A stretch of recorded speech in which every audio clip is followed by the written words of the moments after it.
useful places for taking a break, but they can be a bit tight to get into and out of sometimes. We often leave early in the morning, so we try to keep our voices down and noise levels low for other boaters who will still be sleeping.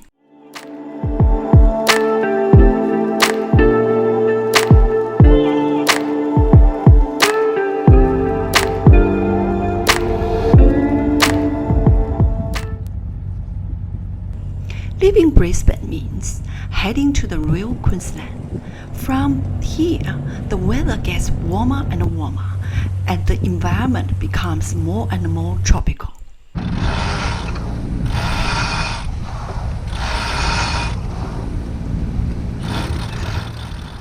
We leave early as we want to make it to Mooloolooba well before dark.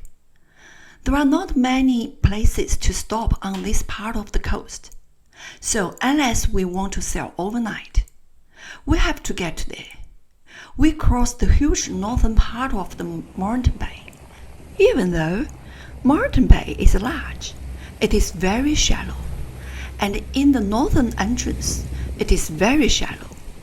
There are a number of channels, and we have to choose one that does not have many cargo ships. I don't like cargo ships. They are big and they move a lot faster than they look. We thread our way out of the bay and head north.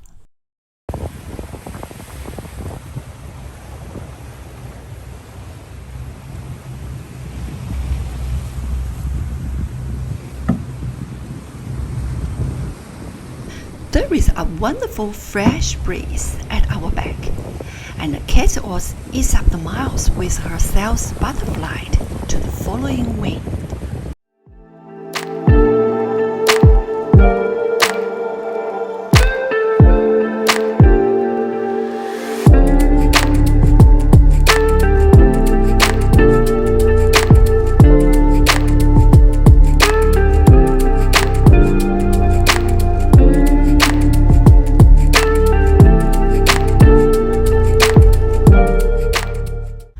We arrive early, but there is a problem.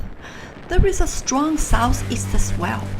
Even though the entrance to the river faces northeast, the swell curves around the headland and is running directly across the entrance. The bar on the eastern side builds the swell into waves. And oh boy, look at that! Those guys are surfing right across the entrance. Our only other option is to continue sailing overnight, so we decide to let CathayOz rest close to the entrance and watch the wave patterns and see if we can sneak in. We also watch the power boats coming out, and it is clear that there is a short break between the wave sets. The power boats take advantage of this and escape between the waves. CathayOz doesn't have the same speed, so we need to time this very carefully. Off we go at full speed. We get over the first swell, which is not breaking. We expect this. We do get behind the brick wall before the next wave, but not far enough.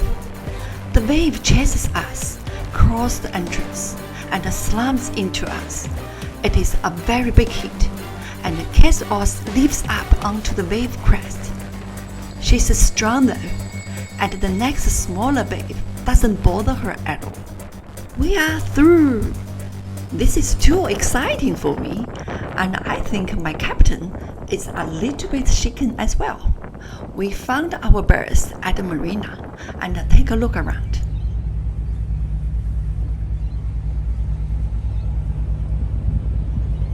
As dawn breaks, CathayOz crabs along the river.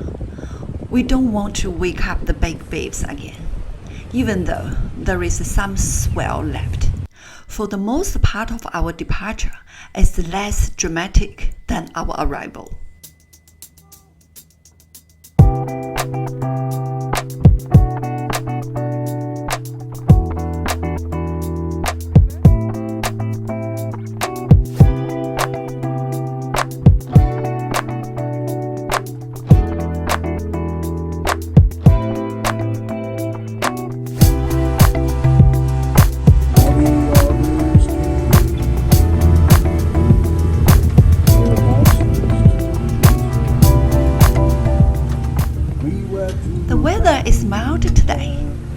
so my captain decides to raise the spinnaker. We have some lovely sailing in nice conditions with our big red kite pulling us along.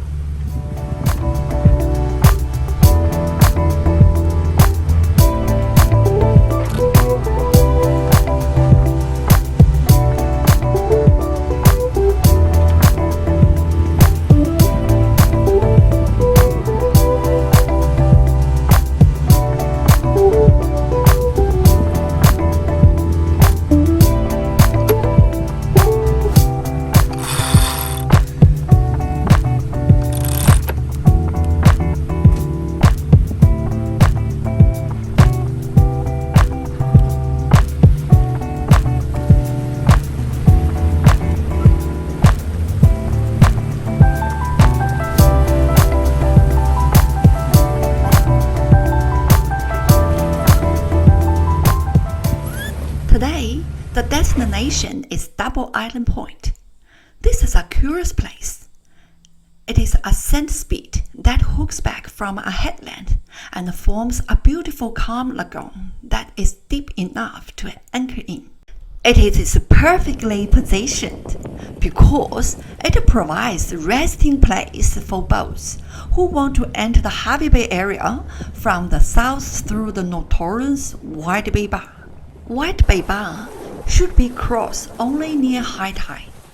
Arriving at daylight and high tide in a sailboat after sailing 55 nautical miles is not always an easy thing to arrange. So, Double Island Point makes a perfect stop to wait for the proper conditions. I wasn't prepared for how beautiful this place is. The lagoon is as still as a river pond, and it reflects the world around it from every angle. There are beaches as far as you can see, and the sand spit that creates the lagoon is alive with my favorite soldier crabs and other marine life.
The tide is right for the next afternoon.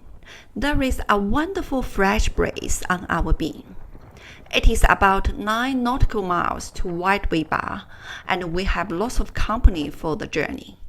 Many other yachts are around us, all with the same purpose, to enter the Great Sandy Straits. Along with the yachts, the dolphins hitch a ride as we power through the water. It is impossible to get sick of these guys as they serve our bow bay, and I'm always excited when they join in.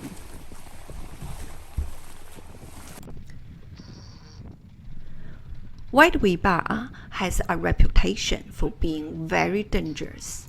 Like all bars, it really does depend on the conditions, and today they are kind. Nevertheless, it it is important to follow the entry GPS coordinators very carefully to make sure that we have good deep water under us as we follow the dog-leg course into the strait.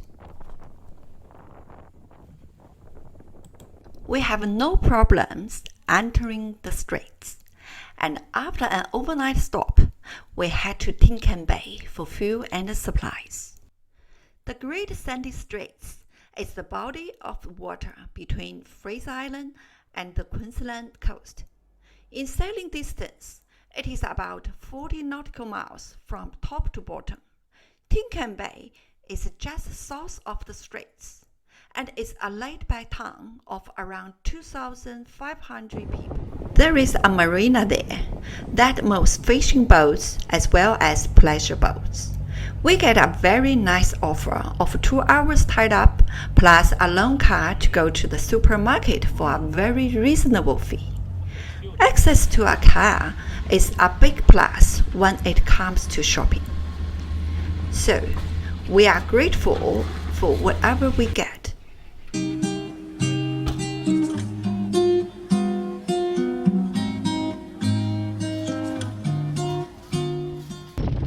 Back on the water, we head back to Escape Point. This is opposite the most southern part of Fraser Island.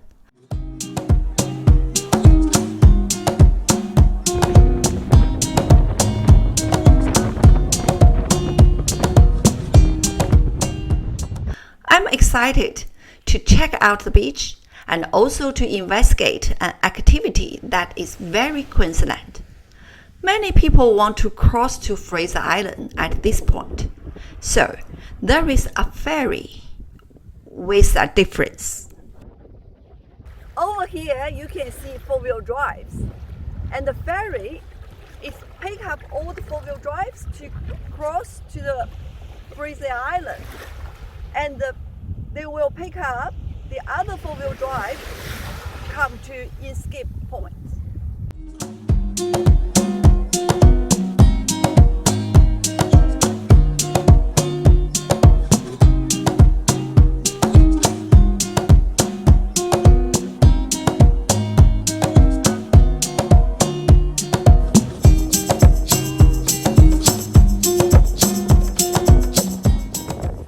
We will explore the Great Sandy Straits, but right now we are keen to do a four-wheel drive tour of Fraser Island.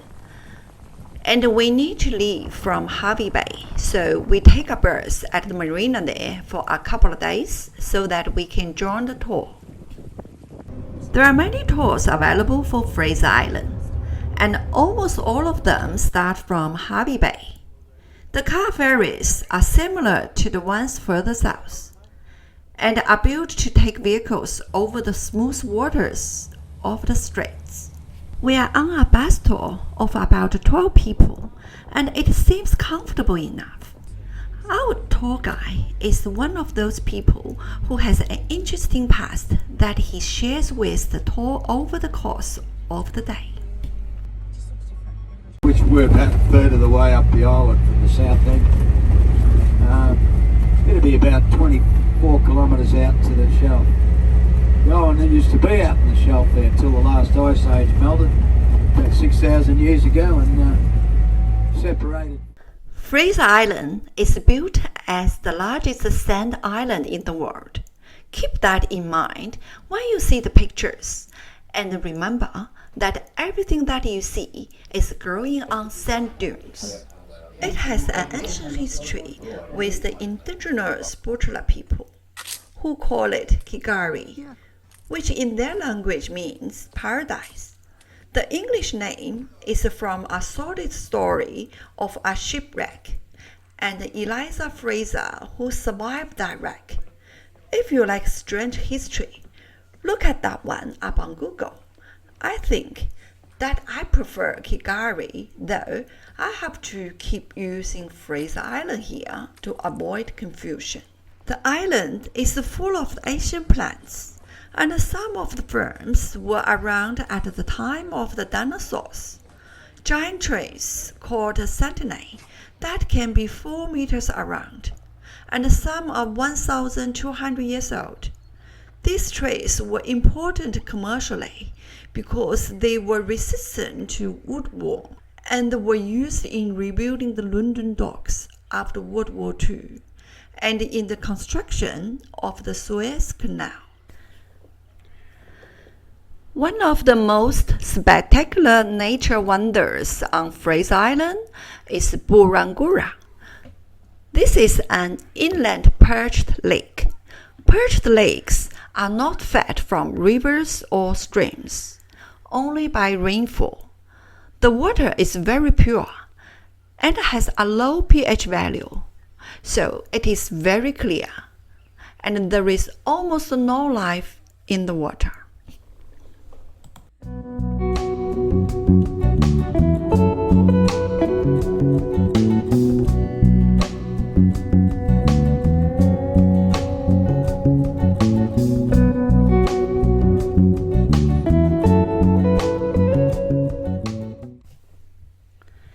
The lake is a stunning thing to see.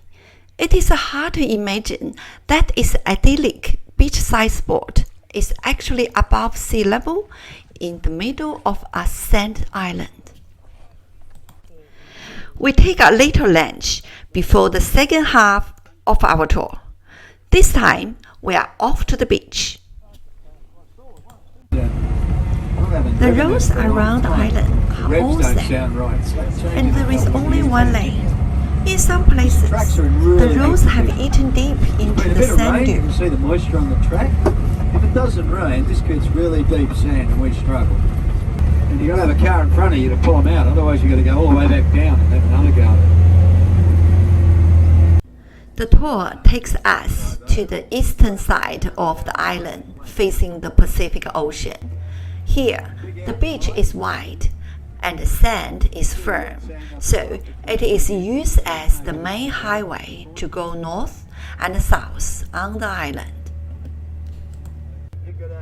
The beach is a real highway.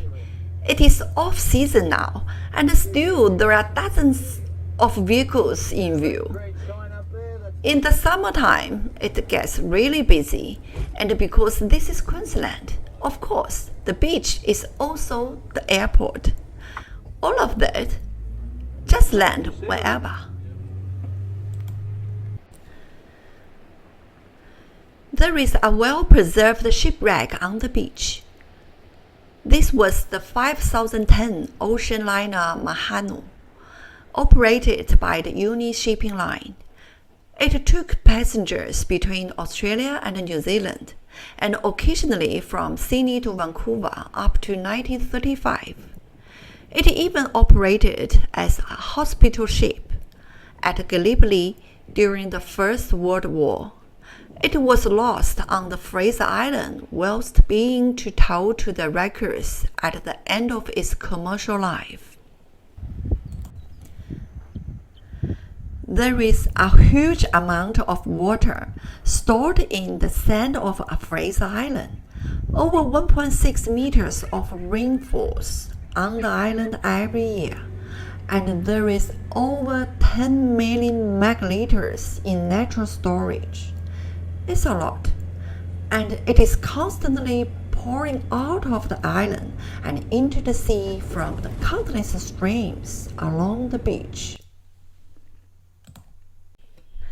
My summary of this tour is just a very small part of what can be seen on Fraser Island. It is a nature wonder with amazing variety in its plants, animals, geology, and human history.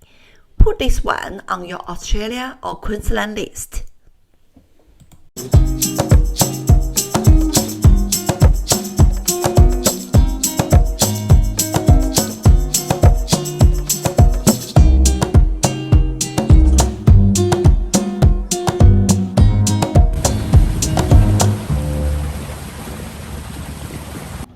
Thank you for taking time to join my journey so far. I hope that you like my perspective on sailing life from the point of view of an Asian Australian woman. I'm really enjoying my trip. And I've learned so much about this amazing boating life and the wonderful places that I have visited. If you are enjoying the videos, why not like and subscribe? A couple of clicks is an easy thing to do, and I would be really happy if you do. I've got so much more to show you of the Queensland adventure, and I'm already working on my huge next adventure outside of Australia.